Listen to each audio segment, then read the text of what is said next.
Après quelques péripéties, puisque initiés en 2007, les chais du Luxembourg vont voir le jour fin 2017. Quant à la résidence INEO, la livraison est prévue pour le 4e trimestre 2016. Le projet global propose 52 logements, dont 36 appartements, 11 maisons et 5 terrains. Habitat 44, le groupe CINS Atlantique sont partenaires dans ce projet. Pas de doute, Valette est une ville qui bouge.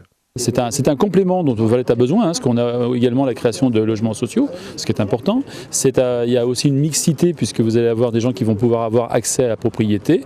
Et puis il y a un troisième dossier qu'on n'a pas trop évoqué là ce soir, mais qui est un complément sur une parcelle qui restait nue, qui sera l'incorporation dans ce site d'un foyer pour des jeunes actifs, donc qui est une sorte de bâtiment, hôtel un petit peu, pour permettre à des jeunes dans la recherche d'un premier emploi ou des jeunes apprentis de pouvoir éventuellement avoir un petit peu d'indépendance, sortir de chez eux et d'avoir leur petit appartement à loyer modéré. C'est vraiment de permettre à des jeunes, par exemple, style apprenti, de pouvoir sortir de chez lui, d'éviter de prendre sa mobilette pour aller au travail, de lui amener à une conception entre guillemets d'appartement qui lui permet de se lancer dans la vie active, quoi. Voilà. Et donc, notamment, TVA moindre ?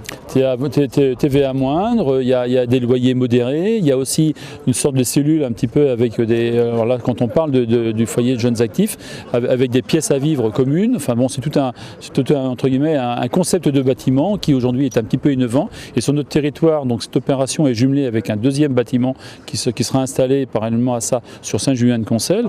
Donc c'est un petit peu nouveau sur le secteur du vignoble. Donc c'est important pour nous aussi d'être un petit peu à la pointe de l'attente de nos jeunes actifs. Le vendredi 26 février 2016 à 15h a eu lieu la pose de la première pierre des résidences des Chais du Luxembourg et INEO à Valette en présence de M. Michel Ménard, président d'Habitat 44, Gilbert Carrel, président directeur général, et Jérôme Marchais, maire de Valette. Alors c'est une opération faite de mixité de logements collectifs et de maisons individuelles en bande, plus de terrains à bâtir. Le tout regroupe 52 logements. On est sur une entrée de ville où l'objectif a été de faire le lien avec le tissu pavillonnaire existant et où l'intérêt était de mailler au sein de la parcelle en créant une nouvelle voirie qui dessert l'ensemble de l'opération, du nord jusqu'au sud, avec un intérêt particulier à un épanelage respectueux des avoisinants, une sorte de courtoisie vis-à-vis du déjà là, et un objectif de cohérence d'ensemble, mais aussi de singularisation du logement à l'unité pour que chacun sache où il habite et puisse s'y reconnaître et s'approprier les lieux. 11 maisons, dont 6 en accession à la propriété, allant de 72 mètres carrés à 99 mètres carrés. Alors sur les maisons, on est sur des maisons donc en bande qui sont assemblées par 2, par 3 ou par 4. Chacune a son jardin privatif côté séjour et entrée privative avec petit jardin côté entrée à l'avant de la maison. On est sur des typologies qui vont du T3 jusqu'au T5. On est en R+1 et on a un vrai souhait au niveau de l'architecture sur le fait d'individualiser et de bien indiquer les toitures et l'individualité du logement. Voilà. Et R+1 c'est ? R+1 c'est 2 niveaux, un niveau rez-de-chaussée et un premier étage. Au niveau écologie, il y a quand même un peu de verdure ?